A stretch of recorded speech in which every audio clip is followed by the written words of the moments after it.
Good morning बच्चों। आज हम सब बीएड वालों को पढ़ाएंगे, जिसमें हम बीएड सेकेंड सेमेस्टर के बच्चों को बताएंगे असेसमेंट फॉर लर्निंग अधिगम के आकलन का बारे में। हम आपको अधिगम आकलन के बारे में बताएंगे, जिसमें आपका मैं थर्ड यूनिट पढ़ाऊंगी, measurement of personality. Measurement of personality से पहले मैंने आपको पर्सनालिटी के बारे में बता दिया है, और आज जो है हम मेज़रमेंट ऑफ पर्सनालिटी के बारे में, व्यक्तित्व का मापन के बारे में आज हम आपको बताएंगे। पहले हम ये जान लेते हैं कि व्यक्तित्व का मापन होता क्या है, या हम व्यक्तित्व के मापन क्या।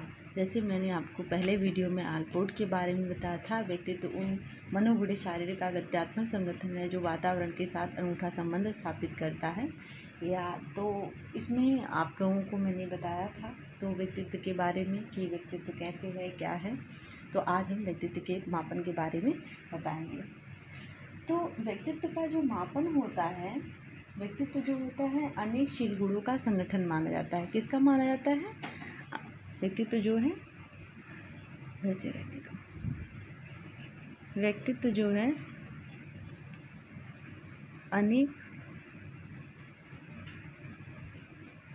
शील गुणों का क्या होता है? संगठन होता है। क्या होता है? संगठन होता है। ठीक है। तो व्यक्तित्व की माप के द्वारा व्यक्ति के शील गुणों के बारे में पता लगाया जाता है। वह सुसंगठित भी होता है और असंगठित भी होता है। ये संगठित भी होता है और असंगठित भी होता है। जो संगठित रूप में होंगे वह व्यक्ति सामान्य होगा, और उनके जो शील गुण होंगे असंगठित होंगे तो वह असामान्य होगा। क्या होगा कि जब कोई भी व्यक्ति जो है, जब किसी भी व्यक्ति के शील गुणों के बारे में हम पता लगाते हैं तो वह संगठित होता है या फिर असंगठित होता है। बात ध्यान दीजिएगा आप लोग। वह जो संगठित रूप में होंगे, जो संगठित होगा वह सामान्य होगा, और यदि वे शील गुण असंगठित होंगे तो व्यक्ति भी असामान्य होगा। कहने का तात्पर्य यही है कि जब शील गुण व्यक्ति सामान्य संगठित होगा तो उनके व्यक्ति शील गुण भी सामान्य होंगे, और उसके शील गुण सामान्य नहीं होंगे तो व्यक्ति भी असामान्य होगा, अर्थात असंगठित होगा। और इसका जो है सर्वप्रथम जो है 1880 ईस्वी में जो शील गुण है वो शील गुण का जो है शील गुणों का मापन जो है 1880 ईस्वी में, इसमें 1880 ईस्वी में जो है फ्रांसीसी गाल्टन महोदय ने, किसने? फ्रांसीसी गाल्टन महोदय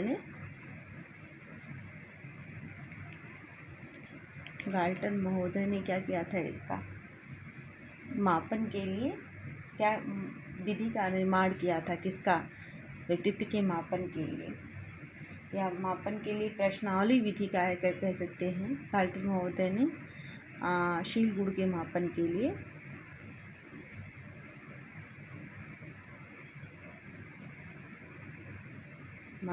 लिए जो है क्या किया था? के लिए जो है प्रश्नावली जो है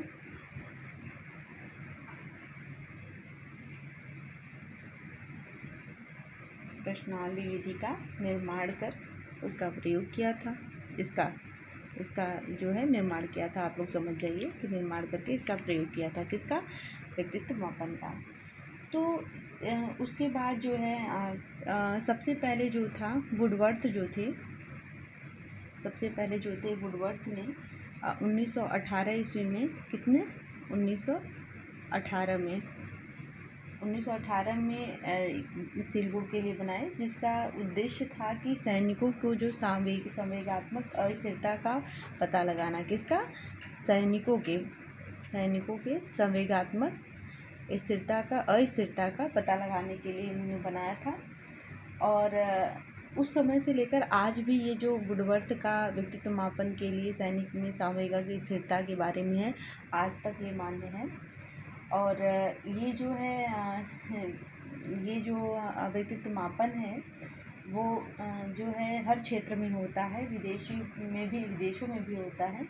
समस्या चाहे व्यवसाय का हो और चाहे शिक्षा का हो, चाहे अपराध का हो, चाहे निर्देशन का हो, किसी भी क्षेत्र में निदान और उपचार के लिए जो है व्यक्तित्व के मापन का या व्यक्तित्व के विषय में जानकारी का होना अति महत्वपूर्ण होता है। सभी लोगों को व्यक्तित्व के मापन के बारे में जानना चाहिए। बोरिंग और लैंगफिल्ड जो थे, इन्होंने कहा था कि व्यक्तित्व मापन में 4 गुण बहुत सहायक होते हैं। कौन कौन कह सकते हैं?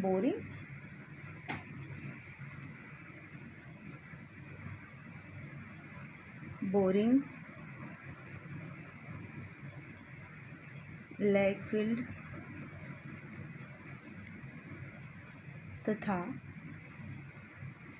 विल्ड ने क्या कहा था कि व्यक्तित्व मापन में जो है 4 गुणों का ज्ञान बहुत आवश्यक होता है और वो लाभप्रद भी होता है। पहला जो होता है, विभिन्न पदों के लिए उपयुक्त व्यक्तियों का चुनाव करना। क्या है?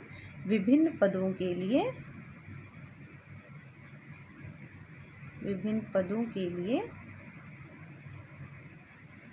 उपयुक्त व्यक्तियों का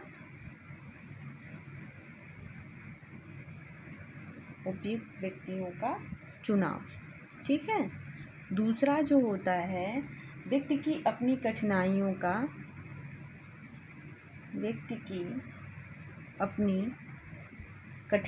का निवारण करने के उपाय।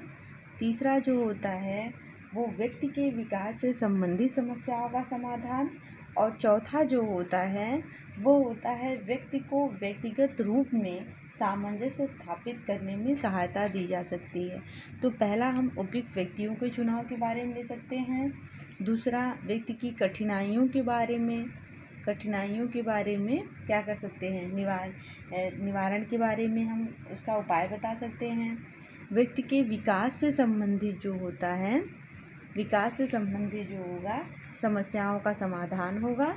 और जो हमारा चौथा होता है, व्यक्तिगत रूप में सामंजस्य स्थापित करने की बात कही गई। किससे? सामंजस्य स्थापित करने में सहायता दी जाती है। ये जो बोरिंग, लैंगफिल्ड ने कहा कि ये 4 चीज़ें होती हैं, वो जो होता है व्यक्तित्व मापन के लिए काफ़ी सहायक होता है। अब हम आते हैं कि व्यक्तित्व मापन की क्या विधियाँ होती हैं। ठीक है, हम पहले ऐसे देखते हैं कि व्यक्तित्व मापन की विधियाँ हुई। तो व्यक्तित्व मापन की जो हमारी विधियाँ होती हैं वो 3 प्रकार की होती हैं। पहला जो होता है वो सब्जेक्टिव मेथड होता है, अर्थात आत्मनिष्ठ विधि। दूसरा जो होता है ऑब्जेक्टिव मेथड होता है, जिसको वस्तुनिष्ठ विधि कहते हैं। तीसरा जो होता है वो प्रोजेक्टिव टेक्निक होता है, जिसे प्रक्षेपी विधि कहते हैं। ठीक है, मैं फिर से बताती हूँ। Method of personality measurement. व्यक्तित्व मापन की विधियाँ जो होती हैं वो 3 प्रकार की होती हैं। पहला जो होता है वो सब्जेक्टिव मेथड होता है, जिसको आत्मनिष्ठ विधि कहते हैं। दूसरा जो होता है वो ऑब्जेक्टिव मेथड होता है, जिसको वस्तुनिष्ठ कहते हैं। तीसरा जो होता है वो प्रोजेक्टिव टेक्निक होता है, जिसको हम प्रक्षेपी विधि के माध्यम से जानते हैं या प्रक्षेपी विधि कहते हैं। तो चलिए हम पहला जो होता है हम सब्जेक्टिव मेथड के बारे में जानते हैं, अर्थात आत्मनिष्ठ की विधि में। पहला इसमें जो आत्मनिष्ठ विधियां हैं उसको केस स्टडी भी कहते हैं। क्या कहते हैं? Case study. ठीक, इसको हम केस स्टडी कहते हैं, अर्थात जीवन इतिहास विधि। क्या कहते हैं? जीवन इतिहास विधि। दूसरा जो होता है सब्जेक्टिव के अंतर्गत इंटरव्यू मेथड आता है, जिसको साक्षात्कार विधि कहते हैं। तीसरा जो होता है सब्जेक्टिव मेथड के अंतर्गत क्वेश्चनियर मेथड आता है, जिसको प्रश्नावली विधि कहते हैं। और पांचवा जो है ऑटोबायोग्राफिकल टेक्निक आता है, जिसको आत्मकथा लेखन विधि कहते हैं। तो क्वेश्चनियर मेथड को 4 भागों में बांटा गया है, जिसे ओपन क्वेश्चनियर कहते हैं।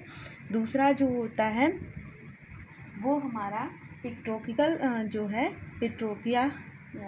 मेथड होता है, क्वेश्चनियर होता है। क्या होता है? पिक्टोरियल जो क्वेश्चनियर होता है, अर्थात चित्रित प्रश्नावली होती है। तीसरा जो होता है वो क्लोज क्वेश्चनियर होता है, अर्थात बंद प्रश्नावली कह सकते हैं या प्रतिबंधित प्रश्नावली कह सकते हैं।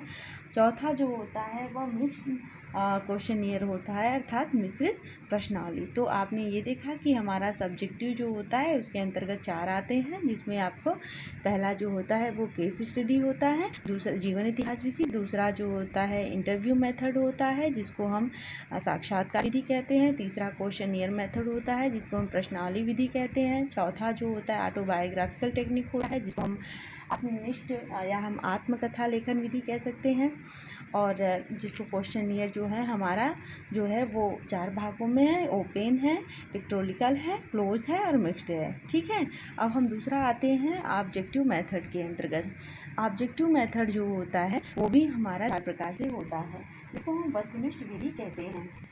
पहला जो होता है वो जो होता है हमारा पहला जो होता है कंट्रोल्ड ऑब्जर्वेशनल मेथड होता है। कंट्रोल्ड ऑब्जर्वेशनल मेथड जो होता है, ये थोड़ा सा आप लोग समझिएगा कि मैं ऑब्जर्वेशन यहाँ लिख दी, इसके बाद ही मेथड होगा। तो ये जो होता है कंट्रोल्ड ऑब्जर्वेशन मेथड, जिसको हम कहते हैं मिश्रित निरीक्षण विधि। क्या कहते हैं? मिश्रित निरीक्षण विधि। दूसरा जो होता है वो हमारा रेटिंग स्केल होता है, रेटिंग स्केल मेथड होता है जिसको हम मापन रेखा विधि कहते हैं।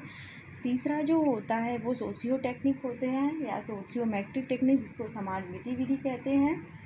और चौथा जो होता है साइकोलॉजिकल, हम कह सकते हैं फिजिकल टेस्ट होता है जिसको हम शारीरिक परीक्षण के बारे में जानते हैं या शारीरिक परीक्षण कहते हैं। तो ये हमारा हुआ ऑब्जेक्टिव मेथड। मैं फिर से एक बार आपको बता देती हूँ कि इसको वस्तुनिष्ठ विधि कहते हैं, जिसमें कंट्रोल्ड ऑब्जर्वेशनल मेथड जिसको कहते हैं मिश्रित निरीक्षण विधि, रेटिंग स्केल मेथड मापन रेखा विधि होता है।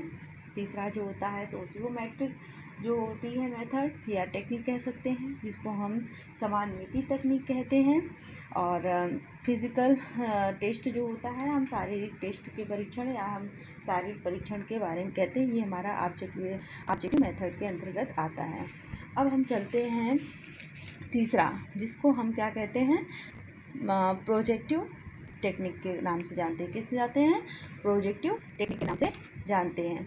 तो प्रोजेक्टिव टेक्निक जो होता है वो हमारा 5 प्रकार से होता है, जैसा आपको दिखाई दे रहा होगा। तो पहला जो है हम करते हैं रोशा इंक ब्लॉट परीक्षण, जिसको हम रोशा या स्याही धब्बा परीक्षण के नाम से भी जानते हैं। दूसरा जो होता है थैमेटिक अप्रेक्शन टेस्ट होता है जिसको हम टीईटी के नाम से जानते हैं, जिसको हम प्रासंगिक बोध परीक्षण भी कहते हैं। तीसरा जो होता है चिल्ड्रन अप्रेक्शन टेस्ट होता है जिसको हम बालकों का अंतर्बोध परीक्षण के नाम से जानते हैं, जिसको सीएटी भी कहते हैं।